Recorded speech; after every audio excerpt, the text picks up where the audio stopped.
Welcome, everybody, to another day here on the podcast Fitness, Fables, and Fatherhood with Eric and Josiah. Hey, Eric, how you been?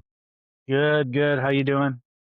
Been doing all right. Just needing to get some yard work done this weekend. Haven't had a clear weekend or a weekday off in the past couple. So I think my neighbors are getting mad at me for how long my grass is.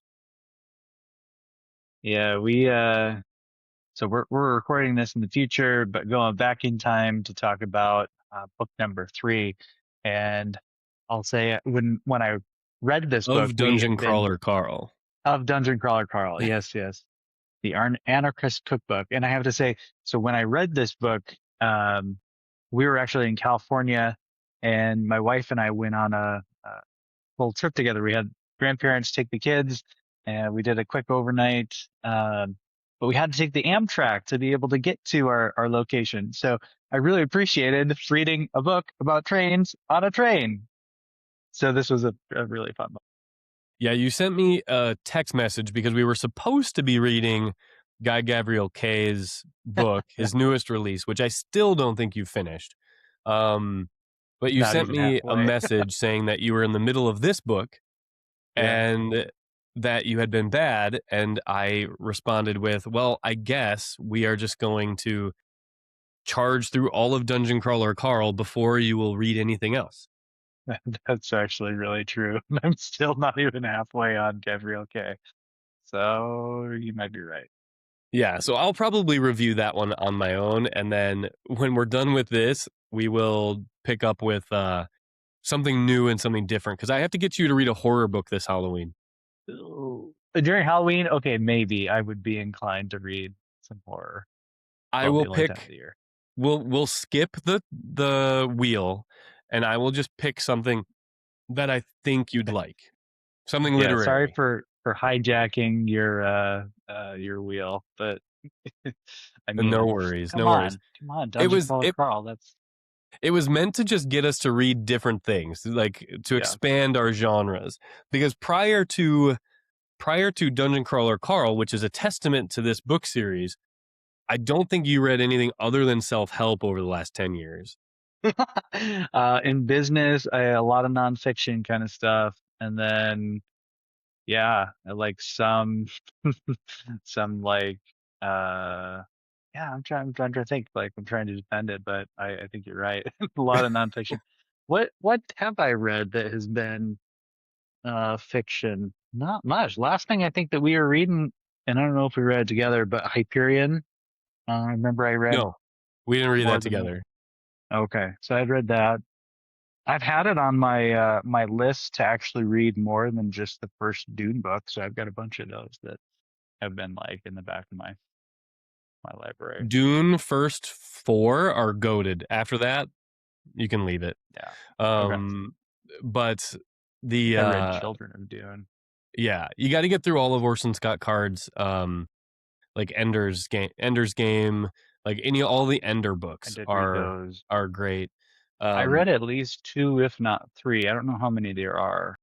there's a lot. I Okay. think I've only read 3, to be Mm-hmm. honest. So I have to get through those. My wife has read all of them. She listened to all of them a couple years ago. Ender's Game is my all-time favorite book. Um, but as we are getting into Dungeon Crawler Carl, maybe it will be unseated. We will see. So Oh, as you said, we are reviewing book number 3 today, even though both of us are beyond that in the reading order. Just difficult to find time for the two of us to get together and sort of go over these. Um, but Dungeon Crawler Carl book 3, the Dungeon Anarchist Cookbook, and I guarantee I'm on a watch list now for like trying to get this book from the library. Oh, and also trying to find it on audiobook from a library in order to try to sort of catch you because you were so far ahead of me in these. I wasn't yeah. able to, but after searching like the Anarchist Cookbook multiple times for getting the dungeon Mm. part, the FBI is definitely watching me. Um, but that being said, this is the according to the internet, the worst of all of the books. or the What? least favorite of all of the Mhm. books, one of the toughest ones to get through. And I don't know if you agreed, but I definitely didn't. Yeah, I know I liked it. Oh, it was fun.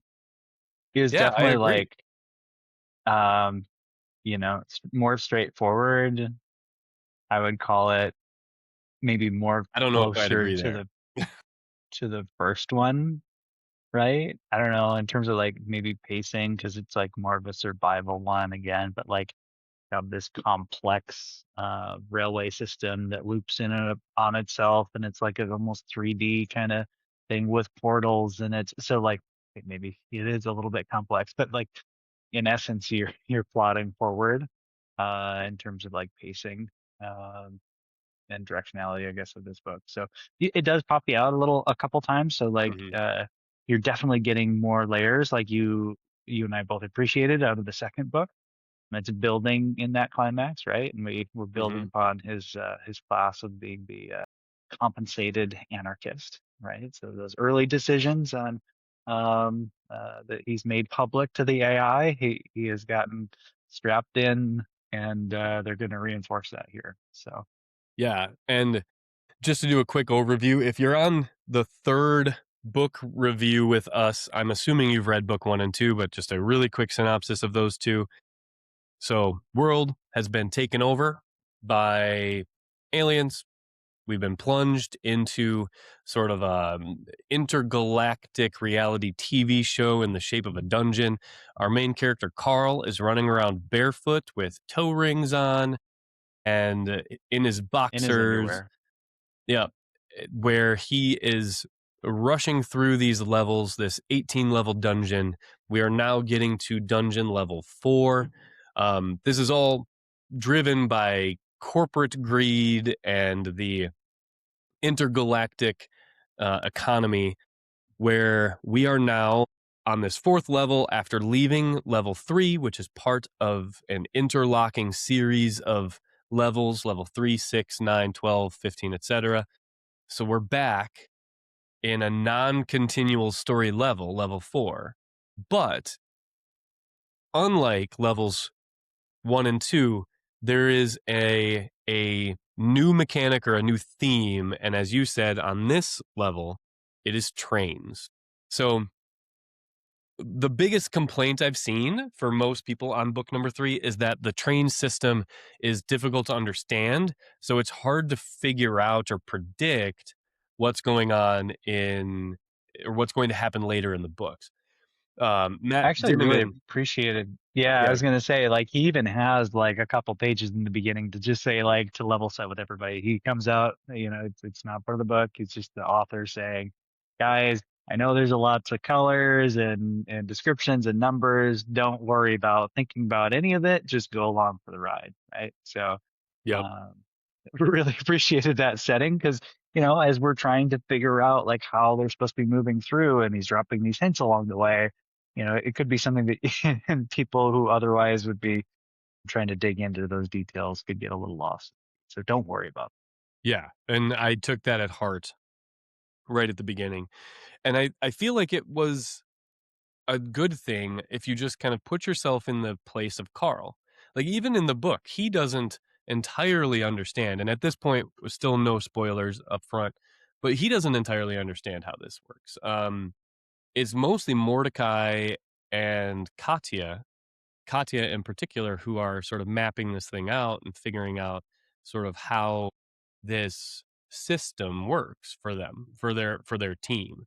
Um, and I we're think still Katia following those also, main three.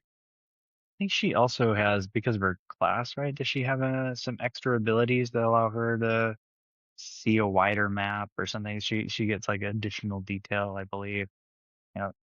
Yeah, she was when she took her class, which I'm forgetting what it is, but Hmm. she's a doppelganger, I believe, or Some some form shape of shifting. shapeshifter. Yeah.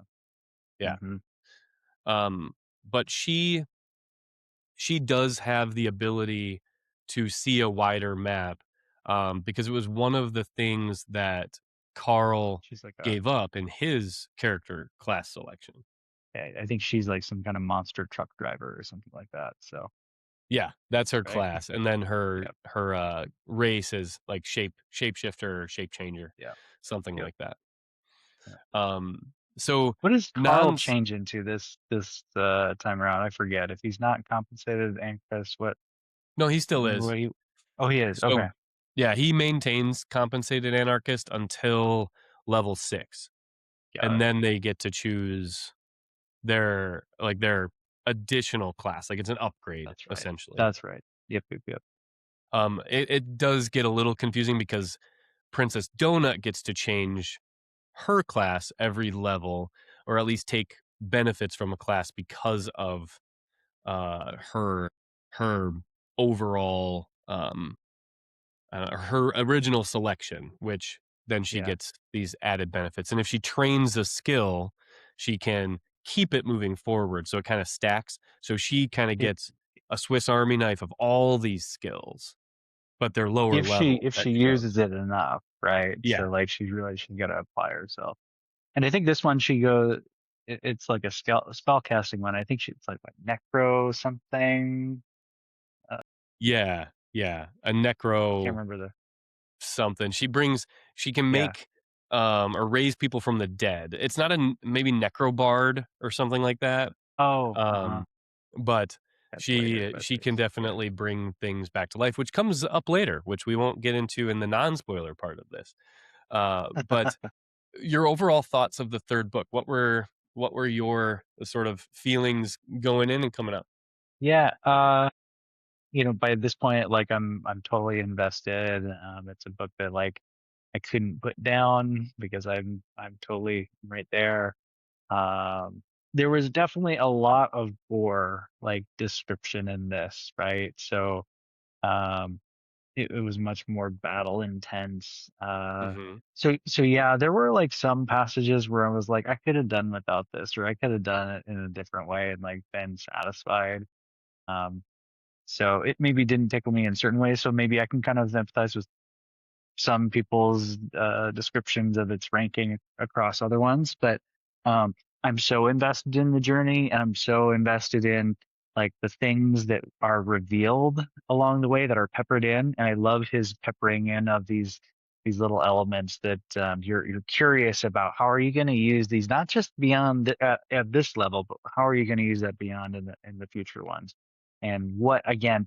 It's that question of like what choices today are going to affect, your choices if you can get to level 12 or get to level 17, right? Um, so yeah, uh, very much enjoyed it, but a little heavy on some of the like gore details, right? Yeah, And and like the drugs, and I mean it's just like the whole first few books have been pretty heavily laden with this kind of stuff. So again, not something that I would normally go towards, but I'm along for the ride. right. And you and I had spoken on each book adds something new. This book kind of feeds in or continues with the same, like you said, heavy gore, heavy um, combat sort of scenes. Like entire chapters take up or make up of these combat scenarios.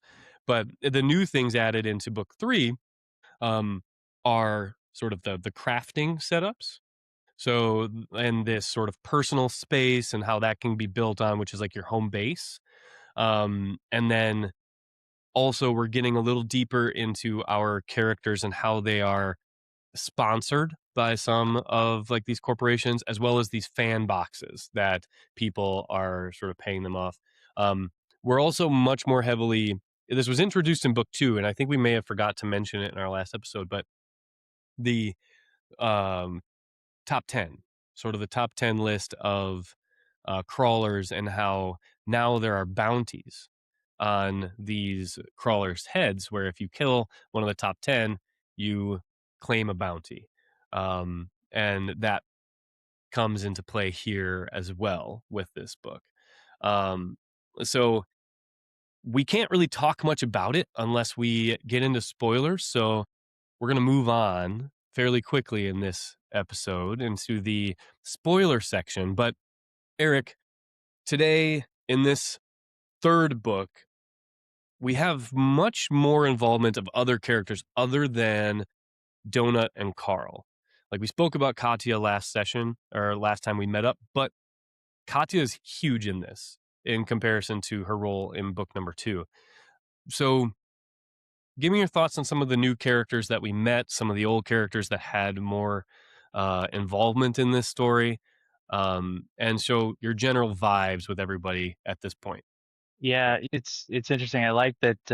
So the number one character, was it Lucia something or other? Lucia Marr. It was Lucia Marr. She's got two dogs with her, is that right? Yeah. So she, like, I think it's described that she was like a child that, when she selected her race, she became one that was, during the day, I believe, is like a beautiful woman, right? And then at With a night goat leg. I think she's, yeah, with a goat leg. Yeah. Mhm. And then at night she's like some like demon, something or other. So, but she's hugely powerful, and she's like, a head and shoulders above of the others, right? And so you you start to get a little bit of a painted picture uh as they have these like recaps, right? And so you can kind of see little bits and pieces of what's going on in the dungeon, and the player characters get a little bit of a sense through these. So you start to see, um yeah, so Lucia, really engaging, just different kind of character. She seems kind of maniacal, or kind of just crazy in a way. You've got, uh, who else? You've got, like, I don't know how much to go into detail in this book, but like the goat, you're like a goat herder or something like that. That also has like some animals. Yeah. Um, The goat's name is Prepotente or yeah, yeah, Prepotente. yeah, And yeah. the what's her name? Um, oh, now I'm blanking on her name. Hecla, No, or Hecla's the daughters, the head of yep, yep, yep, Brunhilde's daughters. I'll find it. yep, You can keep going. yep. Yeah, so no, you kind of find out about, a little more. We foreshadowing a little bit in the last book that there is this group, led by, this like Viking-esque woman named Hekla, and she's got a whole bunch of, women fighters, amongst her in her group. So she seems like, uh, yeah, this is being perceived that, she would be an ally, to Carl, as he is helping to, level up Katya as they try to find one another again to rejoin the two, getting Katya back with her group. Um, so those are like some of the main characters. Again, I'm trying to think any other ones that you'd want to note, Joe. So the goat herder's name is Miriam Dam, Okay. and she came in with like a ton of goats.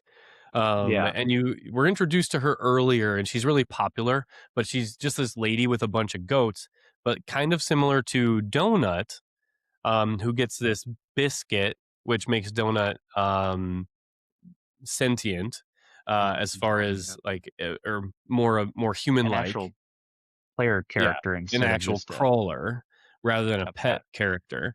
Prepotente, one of her goats, gets the same thing and is sort of this crazy goat man, who like screams randomly, and everyone thinks he's just off his rocker. And then one of her other goats turns into a massive like demon goat. Um, so you get her and those characters, and you don't really know what's happened to the rest of her goats, but those three are still around. You also get introduced to Florin, the crocodilian. So he Mhm. has his like magical shotgun that he's blasting everybody away with. Um, and you have a lot more teamwork in this book in general compared to the others, where this the character involvement here, we start to get a lot of expansion.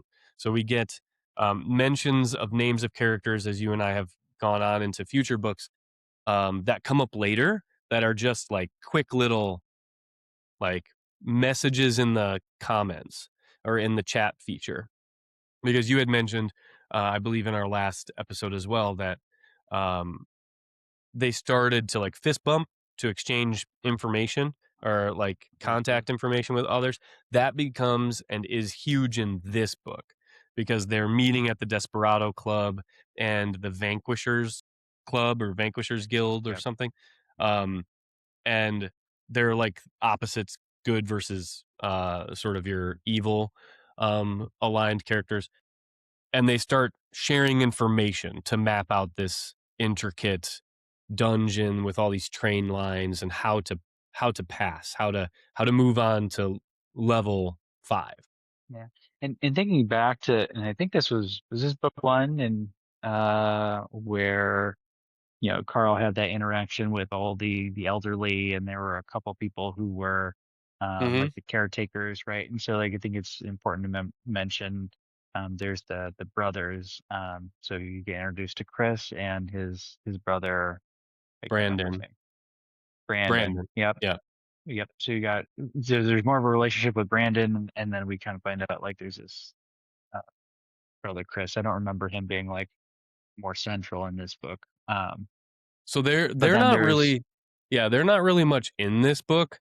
Um they're More mentioned, I as think. they are, but they Just aren't yeah, the heavy characters. So the ones that are right. in this, because again, we've moved on past this, so it's hard to recall. Yeah, yeah, But yeah. Yep, Eve, like Eva, or yep. Eve, and Hmm. her friend starts with an I. Yeah, They like are more, Ilya or something. yeah, they're more involved in this, or not Eva, Yes. Elle, I believe is her name. Yep. Yeah. Um, Yeah, because yeah. they're the caretakers, and they Well, Elle was the I mean old they lady were, with dementia, okay. Yep. Yep. and she's a Good call. uh like ice sorcerer Ice now mage. Yeah. because they've taken on character classes, so all of their like ailments as old people from a nursing home coming in, or the elderly, where they had dementia and they had like vascular disease and all this stuff, it just goes away. um so they are now full-fledged characters with all the abilities. I'm trying Eva's a bad guy, she's also in this, but Eva's a bad guy. But Elle, and what is the other lady's name? I'm gonna have to Google this because it's gonna Starts with an bother me. I. Yeah. Yeah. And then you can't So forget about Agatha. yeah, Agatha is in this book at one I, point I in love time. how I love how you just see Agatha. It's always like right at the very end, right? And then she's got her little shopping cart, and she mosey's on down the stairs, and you're like, what the heck? How did she get through this? Right? I can't Right, and remember. she's I think this super is the low one where we level. find out some more details, right? A little bit, because you We know get who. yeah, I'm still looking up. So it's Team Meadowlark, is what they're called, and we were introduced to them in book 1, and you get a lot of, like, the members, like, they're very basics in the first story, in the first book, but then one of them dies early. I think her name was Yolanda. I think Yolanda dies, um, because of that giant, um, like demon that they accidentally summoned, that level 99 thing. But yeah, Imani. So Imani and Elle Money. are sort of the leaders of Team Meadowlark at this point. Um, because we learn here that Brandon has died. Hmm.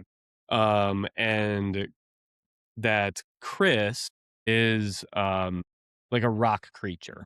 Now But I'm trying to remember, when did we pass over the team getting Mongo?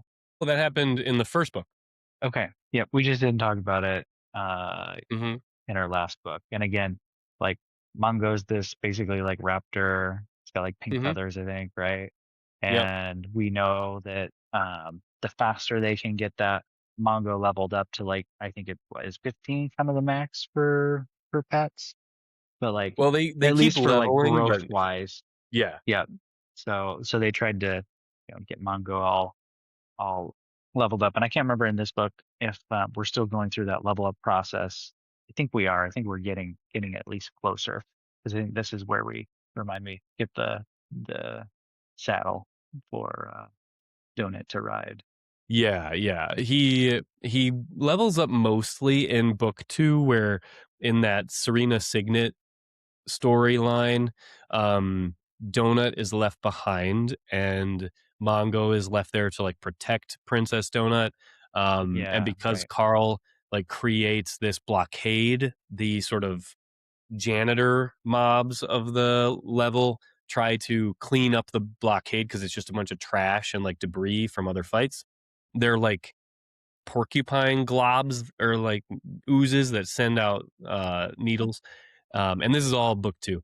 They are trying to clean up, but because Mongo's there and he doesn't know any better, he tries to kill them all and eat them, and he levels up significantly So during that much. and grows huge. And Princess Donut and him almost die, but Carl returns with one last minute. Um, so we get a reintroduction to L in this book. We get Amani playing a heavy role. The siblings and the manager from the original book with that they Carl and Donut saved from the Skull Empire show. They play a role in this book. Zev is But yeah, in this as well and is sort of taken away from us at one point. So Zev is the one one of the um, Kuatin. Kuatin like social media manager, and she gets their like agreements to television shows, etc. She makes these contracts. Um, she She's gets very taken. friendly. Like Yeah, she's an aid to them. She becomes more of a friend to them. yes, and then she's taken from them because of how helpful she's being and the fact that she's letting things slide, um, and is sort of lobotomized while Hmm. this other Kuatin takes over, who is much less friendly to them. Yeah, her But name's Louita, I believe. yes, yes. Bautista's in this book as well a little bit, but more as a sort of back end character. They just communicate via uh, the chat feature, but we're keeping tabs with him. So we're starting to build some connections with Donut and Carl and their sort of support system throughout the book. And that's why I liked this book so much, where the character group is growing and they're starting to form relationships that matter. Well, and even, I'll even call out, I think like even the system AI's development, because I think you get just a little bit more of like this unhealthy obsession with Carl's feet. And I think it's this book where like if he doesn't do, you know, foot stuff, then she gets a little antsy. No, It, that's the she next gets, book. no?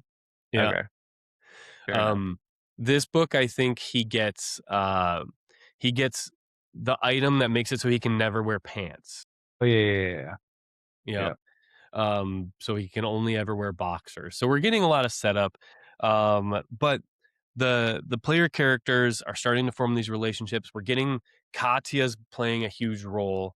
So in this in this book in particular, we were warned by Audette that Hecla was going to make a play to try to get Princess Donut as Brynhilda's daughters in order to get access to Mordecai. Um, because of how important Mordecai is for, like we said last time, sort of his Gary Lou role where he knows how this system works. So Hecla and her posse want access to Mordecai through Princess Donut. Um, and that's one of the main sort of conflicts in this book. Yeah, we're trying to get down to the next level, but we are confronted with Hecla in the middle of the book on the train as they're starting to form a way out of this place.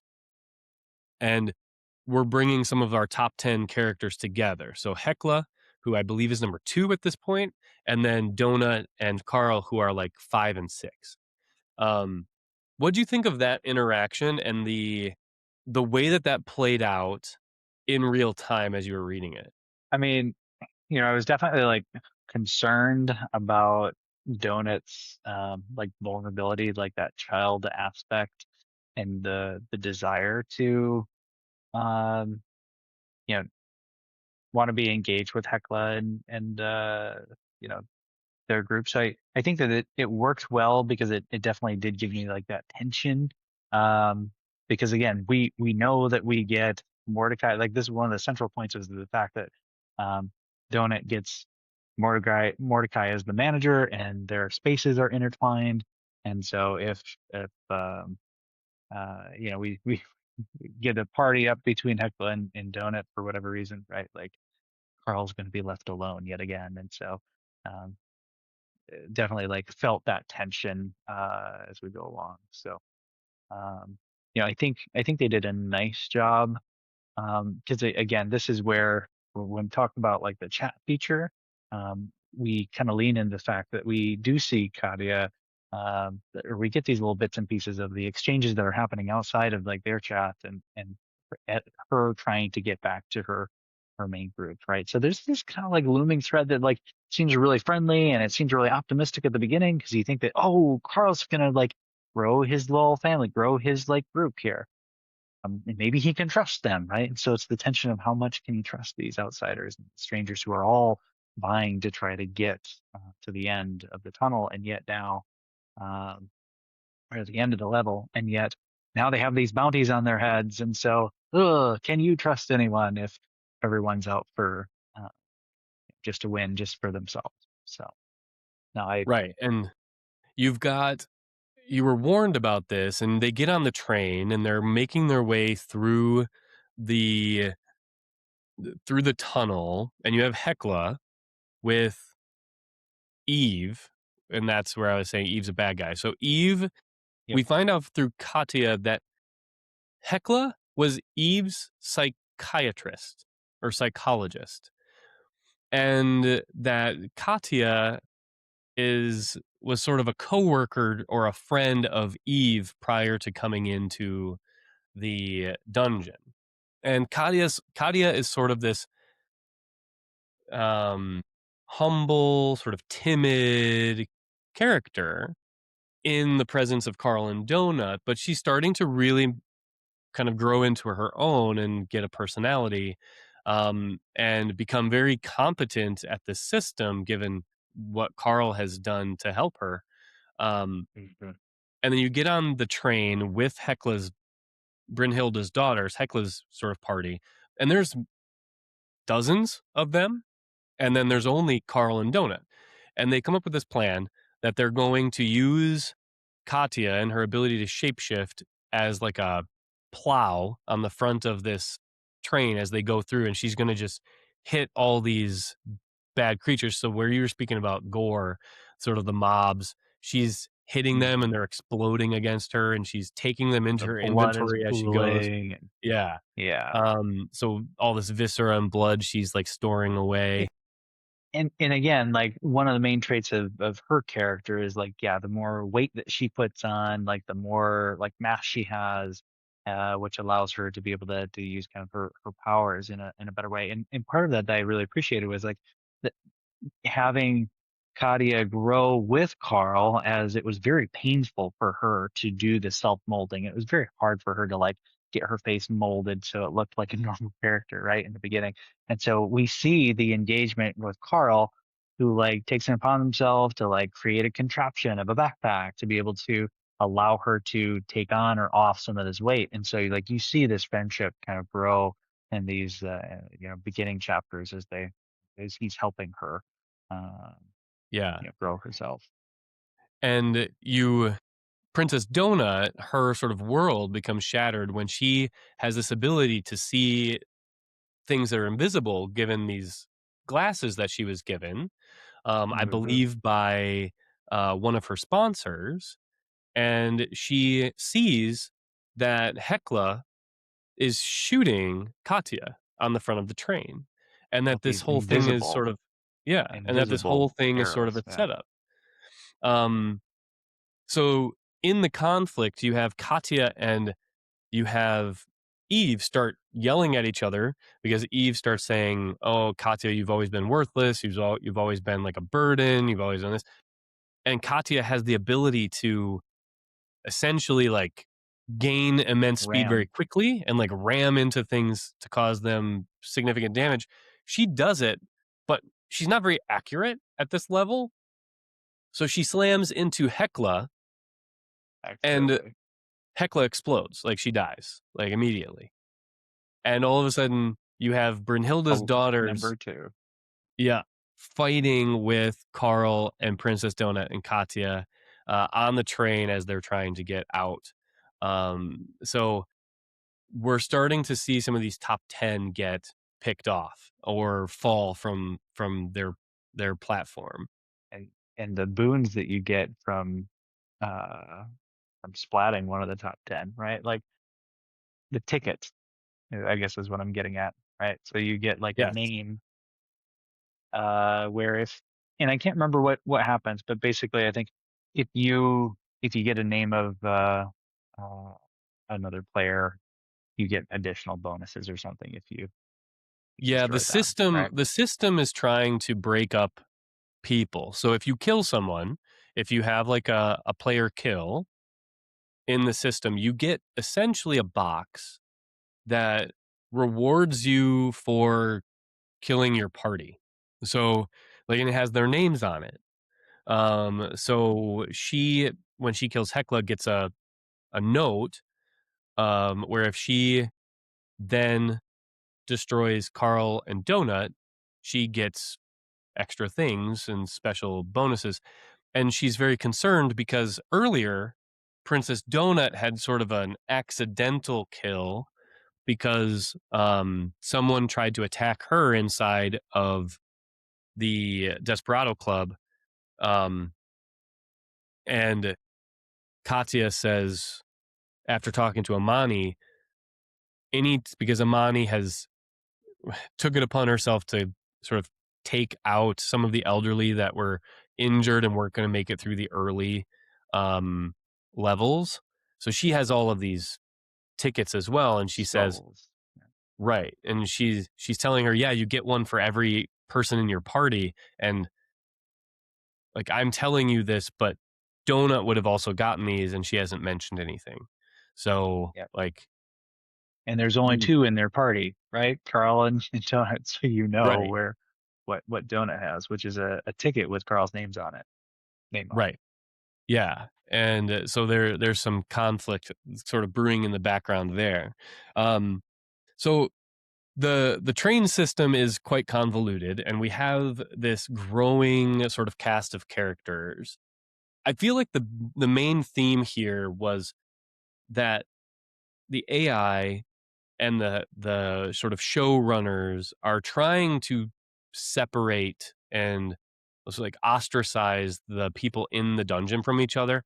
The shows the recap shows every night show Carl as being this crazy man who's just blowing things up. But then like they're sharing information and Carl is sort of running point on getting people as much information as they can to get out of this level to the next. And crawlers are making comments in the chat like I thought this guy was crazy. I thought this guy like we can't Yeah. trust him, but by the end everybody is working together and it culminates in Carl having to be rescued. Mhm. Um, so do you want to go into the end of the book a little bit, sort of the final conflict and sort of what happens there? Okay, so you might have to dust off my brain a little bit. The So god. there was, oh yeah, yeah, yeah. Okay, so um, yeah. So how do they, how do they conjure him?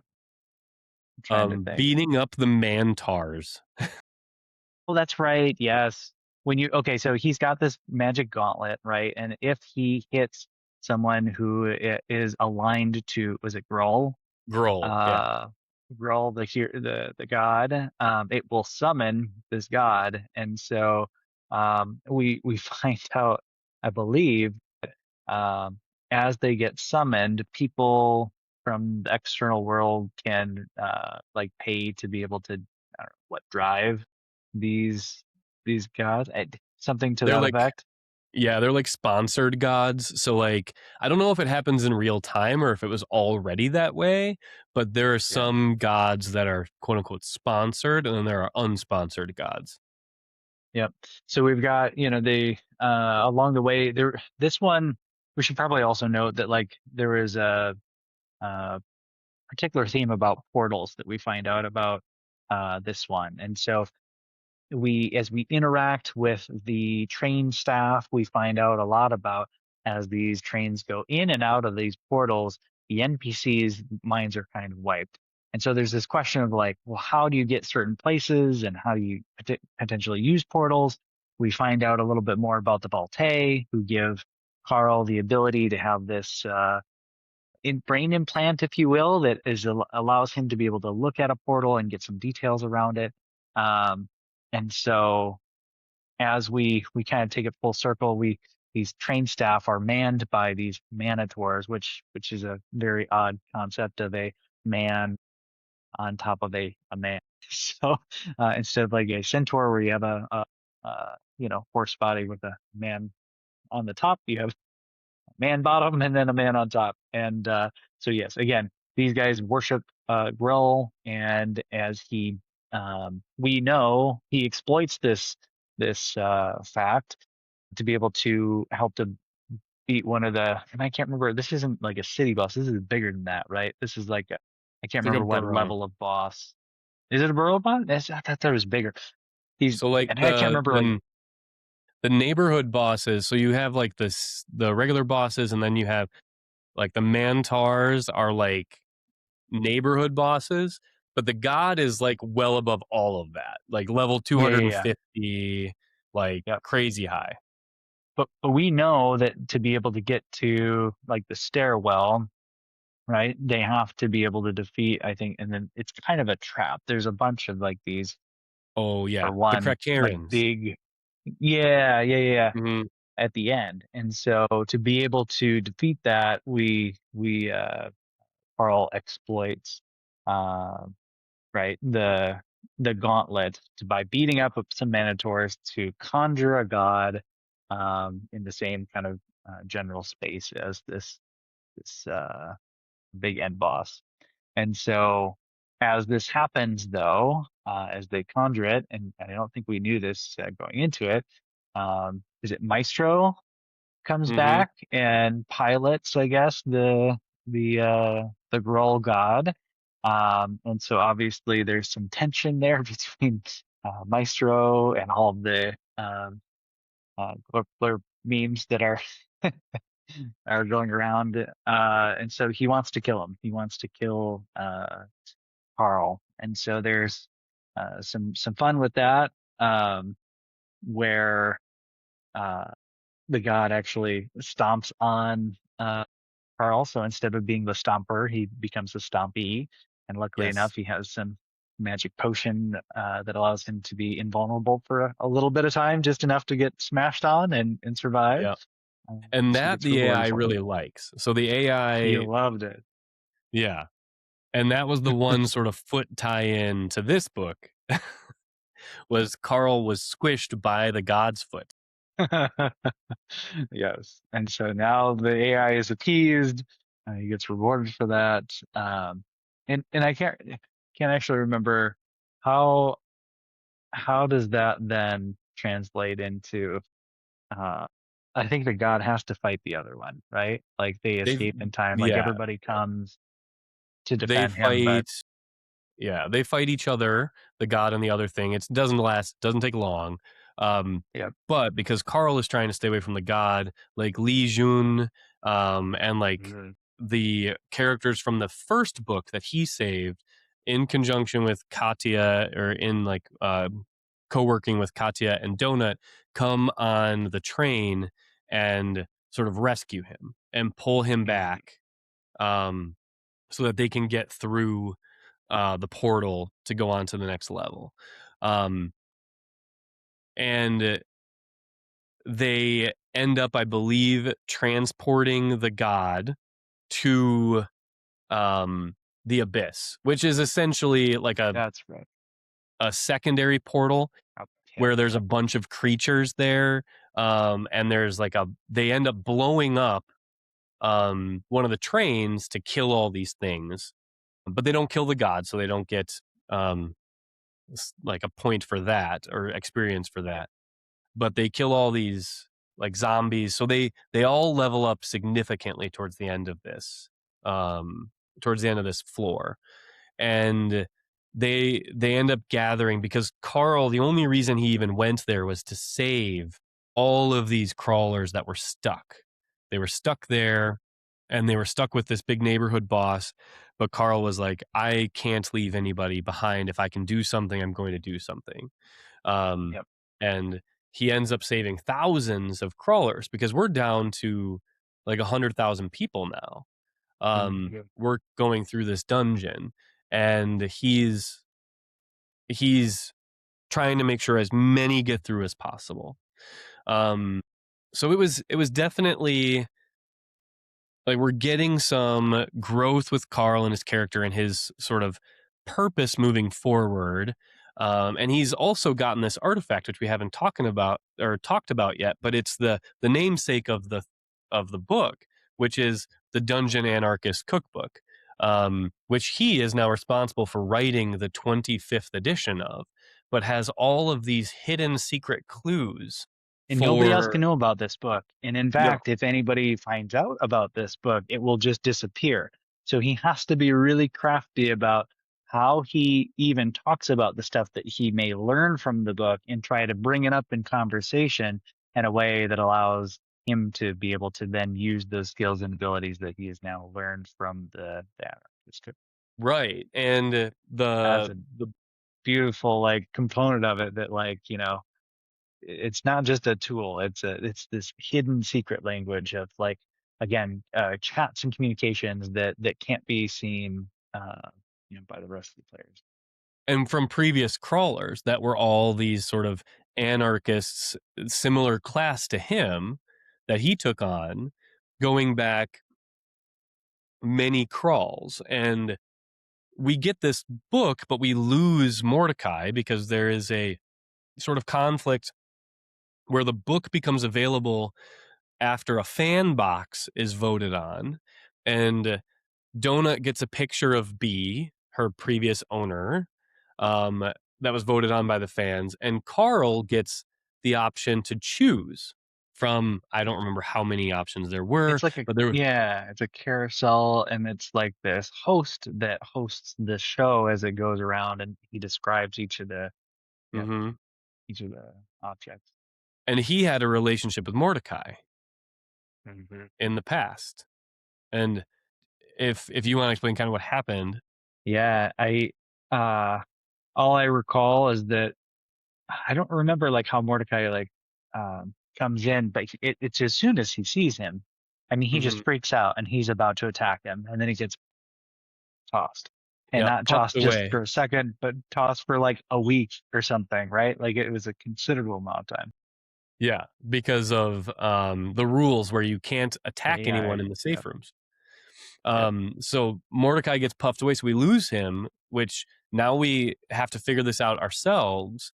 He does come back at the very end, but Katya and Carl and Prince Donut are left to figure out this train tunnel alone. And you later find I out mean, that the there's tunnel is there's like like, good stuff that he could choose too, right? Like other really great kind of items, and so yeah, it was interesting that he chose to go for this one. There was and some other like I think it was nice. It wasn't just out of left field either because like there was also kind of a tie-in because he loves to read and it's described in this one where he had gotten I think as a prize from somewhere else where he had gotten like a bunch of mhm, books that he was kind of familiar with in his past and something that he actually would trade with some of the bookkeepers and as the shopkeepers and as you kind of learn right about their sentience. It's like they just hang out and they're bored and they need entertainment too. And so this was mhm. like a hot commodity for them to be able to trade. So there is kind of this like exchange of entertainment. Books have been valuable. So something to kind of help maybe play into this as well. Right. And you also get the tie-in. One of the options was a motorcycle, Yes. but it wasn't just any motorcycle. It was like either the motorcycle or a replica of a motorcycle from his past where he damaged it and was, I believe, sort of abused by his dad afterwards. Um, because you're getting a bit of Carl's backstory, and that's what's really coming through for me with these books is as we get further and further, we're getting more depth. And my biggest complaint early on was that there wasn't much, but like it's become more evident that Carl's mom committed like self euthanasia to herself, and also tried to do the same to his dad, because his dad wasn't great. And in the past book, you had memories from his mom taking him to the circus, and there was they were at the circus, and he's remembering the smells of the circus, and that it was like one of his last good memories with his mother. And it wasn't even that great of a memory, but you're getting this backstory and this history of Carl, and you're realizing that the aliens have access to some of this stuff. And how in the world would they know to give him to present this motorcycle with the damage on the side as an option for him? So it was definitely interesting. And in this one, And I it's also, it's it's go ahead. pointed too because there aren't very many of these types of flashbacks as well. And they're very breathy, very quick, just little subtle pieces that like kind of are inside, but they're noticeable. And it's nice because you're right, like over time as you kind of build these experiences together, like you're kind of seeing, yeah, how they're trying to shape like decisions as well. Yeah, and that there's definitely some depth to these characters that you might not have seen early on. Um, but the big theme in this one definitely seemed to be like teamwork, and that sometimes power tries to disincentivize that teamwork. Um, because even Quan Ch from the last book, he plays a bigger role in this, where he was the only one that got the platinum box. So how, or the legendary something box. It might have even Celestial, been like is that celestial right? box. Yeah, even more Yep. than platinum, where they destroyed that town. And we learn Carl is now getting like a stipend every floor based on like the economy of that town. But Yep. the the AI was going to deliver out 80 something of these celestial boxes, which would have, for completing that quest from the prior book, and it would have bankrupted Borant. So they used their one of their like mulligans, or Vetoes. their Yep. vetoes, the only one they have available, on the third floor, which has never happened that early before, to stop giving out these boxes because they would have been bankrupt and disappeared. But But Quan one got Ch through. opened his prior to the veto going through. So he got this super crazy powerful cloak and stuff. He's flying around destroying trains, pretty much screwing everybody over, making it so it's impossible to travel through this place. But he's doing it so that he can level up. Um, and on the other side, you have Carl and Donut trying to help as many people as possible get to the next level, while there's bounties on their heads, while there's other incentives to be sort of lone wolves. We learn that Frank has this thing, this ring to kill other player characters, and if you do, you get stat boosts, and he gives that Yep. away to Carl in this. And then he says, like, as he's sitting there drunk at the Desperado Club, "My vengeance is complete."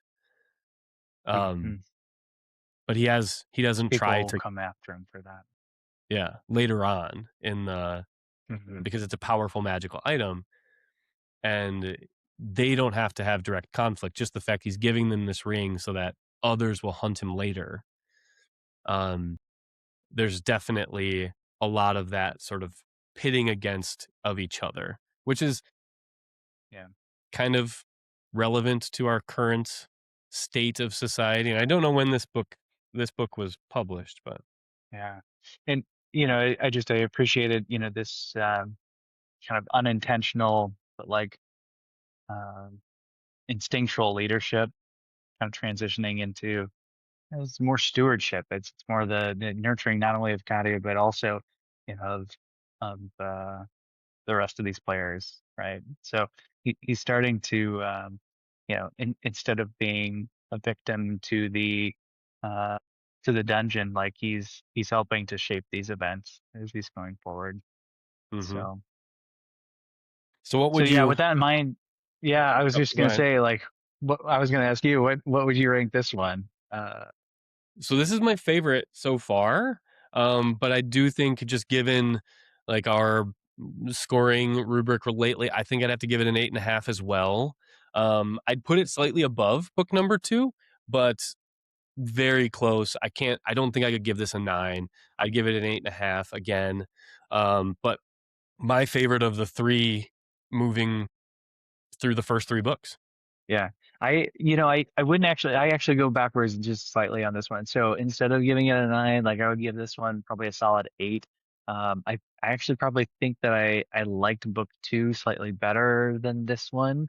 It probably just because again, it was kind of that faster pace, more about like the action, which, was entertaining. Like it not takes doesn't take anything away from anything else, but like I do think that I appreciated like more of that, the world building in the second one. This one was uh you know kind of first person shoot 'em up, like let's go Right. slaughter all this stuff. So there were definitely those elements that made it way better than book one, right? Because you're kind of marrying the two together a little bit more. Definitely love the evolution of this.